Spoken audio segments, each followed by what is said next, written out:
we do have time for a very short Q&A, and I would still like to take the chance and the privilege of asking the first question. And I was actually thinking before Ovetta's sort of like how to navigate the world talk, to ask about how we can sort of allow for AI to exist and without having to embrace it fully, but sort of like in a modern Ludit kind of saying that there are certain aspects we like and don't like. But I feel like you kind of showed that. So instead I'm kind of like want to focus on one aspect of AI, and also that was opening a bit in Sasha's opening remarks this morning, is like, how do we move away from that the AI by default goes for the privileged, but actually how can we start with marginalized, less privileged? Because I feel like default currently is AI works great if you fit whatever is the large data set or whatever.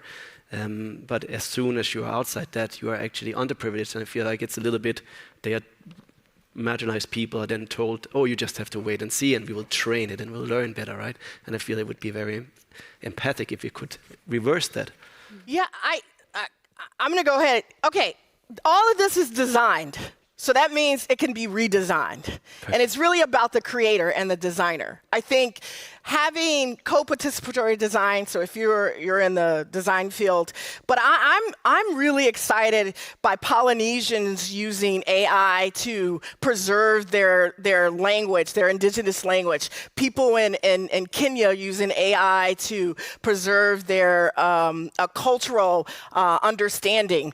Generative AI, to me, helps to democratize AI, because now you can control it with your thoughts, your mind, by prompting it to tell you what to do. It's still owned by corporations. I work for one of those. But that doesn't mean that you can't use this technology. And so I am, they never should let me in the door, because the first thing I do is try to take the black box and make it a glass box. So once you understand how it works, then you can create and use that technology and democratize it within your own community. Yeah.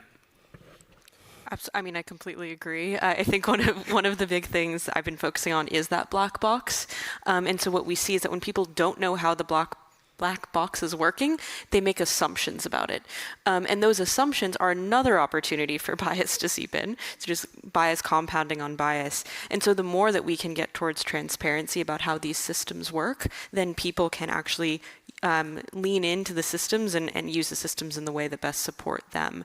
But coming from a sort of design background myself, I also think that participatory design is always the way to go. And I think that what we need to do is shift from testing with sort of the general public by default to testing always with the people that have historically been at the margins, and bring the margins to the center in our testing of these technologies, right? So you're not testing out, oh, hey, how is this working for my wife, my colleague? You're testing out, how is this working for the wheelchair user who has historically not been able to come into this room?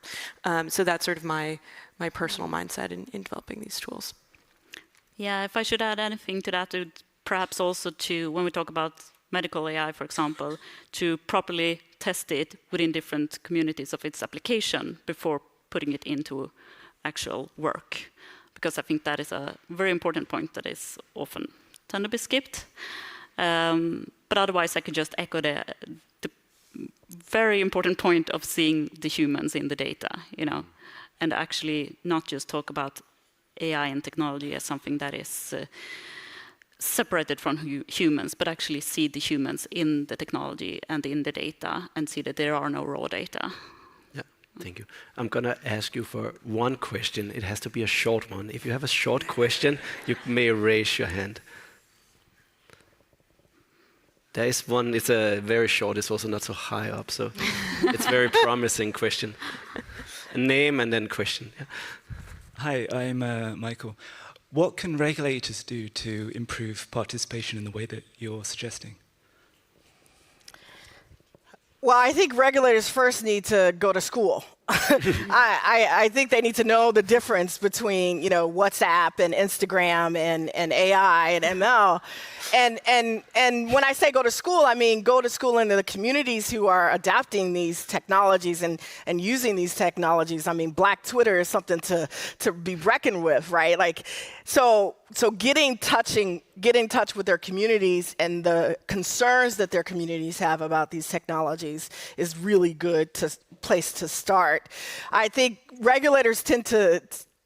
I used to work for a bank too, so I'm the harbinger of doom at Google because I'm like, I know what's coming, y'all. Like, y'all don't have this yet, but it's coming.